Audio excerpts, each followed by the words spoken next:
Hermed en kort intro til, hvordan man bruger Google Apps. Og det er kun i de mest grundlæggende ting, som for eksempel oprette dokumenter og sådan noget der gennemgås her. Starter selvfølgelig med at gå ind på Google Apps adresse. Og det er helt klart en fordel at bruge Chrome, som er Googles egen browser.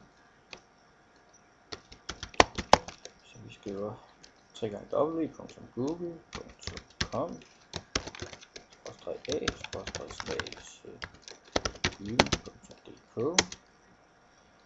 og så skriver man sit brugernavn og sit adgangskode, logger ind og vælger dokumenter, og der kan man så vælge create new, altså vælge et nyt dokument. Så hvis vi kan få lov til det, sådan der. Og så har man altså mulighed for at skrive lidt ligesom i Word og andre tekstbehandlingsprogrammer. Det er lidt mere simpelt og primitivt, men man kan lave en hel del ting.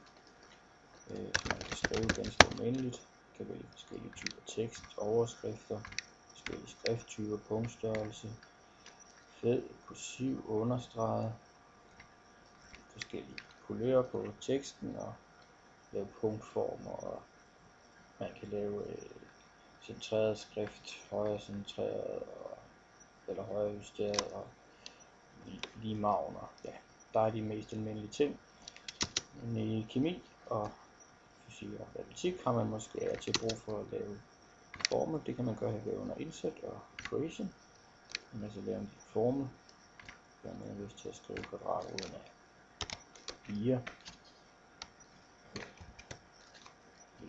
2 for eksempel. Det kan også være, at man har brug for at indsætte tegning. Trykker man på igen, indsæt drawing, og der er forskellige muligheder her. Så vil jeg gerne bare vil tegne i hånden. Sådan der. Når jeg er færdig, trykker jeg save and close, så ligger tegningen her. Et dokument, så jeg kan arbejde videre i dokumentet.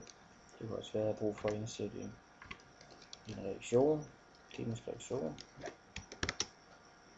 Igen bruger jeg equation, og så skal jeg lige have lavet et lille små tal, det gør jeg på den her.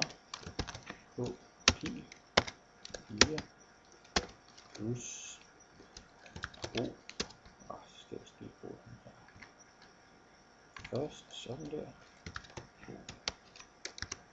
Total.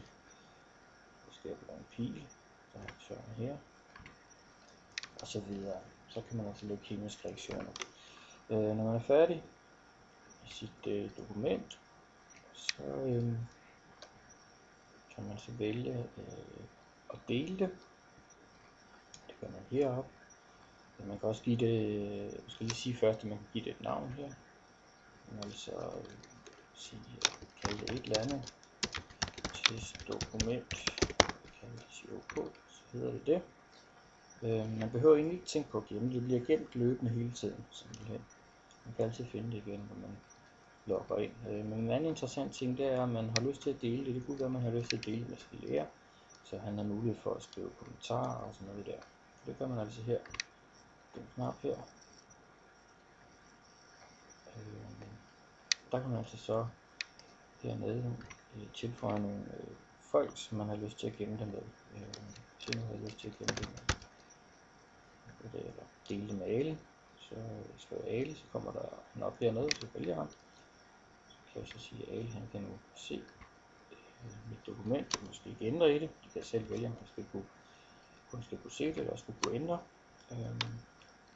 Hvis det er en lærer, så er det nok en god idé at lade ham kunne ændre i det, for han kan skrive kommentarer. Og så trykker man på share hernede. Og så det her dokument, det ligger altså også hos Ali nu, så han kan se det, og han kan gå ind og redigere i det og skrive kommentarer og sådan noget der.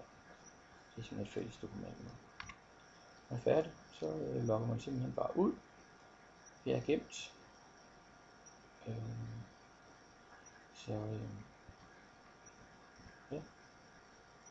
Sign off.